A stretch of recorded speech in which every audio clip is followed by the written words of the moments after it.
আসছি এবং army BDR police থানার ক্যাম্পের থেকে এবং দেশনেত্রী বেগম খালেদা জিয়ার রক্তের উত্তরাধিকার তারা দুজনই বাংলাদেশের রাজনীতিতে রাষ্ট্রনায়ক উচিত ভূমিকা রেখেছেন। তাদের রক্তের উত্তরাধিকার জনাব তারেক রহমান। এই বাংলাদেশ জাতীয়তাবাদী দল এদেশের সবচেয়ে জনপ্রিয় সংখ্যাগরিষ্ঠ মানুষের প্রতিনিধিত্ব করে সেই দলের তিনি নেতৃত্ব দিচ্ছেন।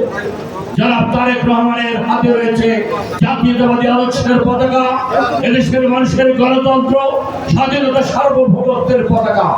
তার নির্দেশনায় আজকে সমস্ত রাজনৈতিক দলকে সাথে নিয়ে তিনি রাষ্ট্রকে গণতান্ত্রিক রাষ্ট্র বিনির্মাণের জন্য একটি বাসযোগ্য হিন্দু, বৌদ্ধ, খ্রিস্টান সবাইকে নিয়ে, পাহাড়ি, সমতল সবাইকে নিয়ে ঐক্যবদ্ধভাবে দল মত নির্বিশেষে সবাইকে নিয়ে একটি রেইনবো নেশন করার ঘোষণা তিনি দিয়েছেন।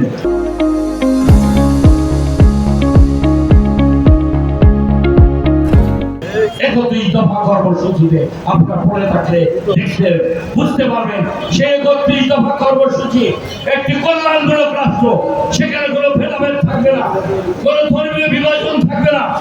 সেখানে সবাই বাংলাদেশের নাগরিক সাংবিধানিক ভাবে প্রত্যেকটি নাগরিকের যে সুযোগ সুবিধা ধর্ম বর্ণ নির্বিশেষে হিন্দু, বৌদ্ধ, খ্রিস্টান, মুসলমান সবাই একই সুযোগ সুবিধা ভোগ করবে।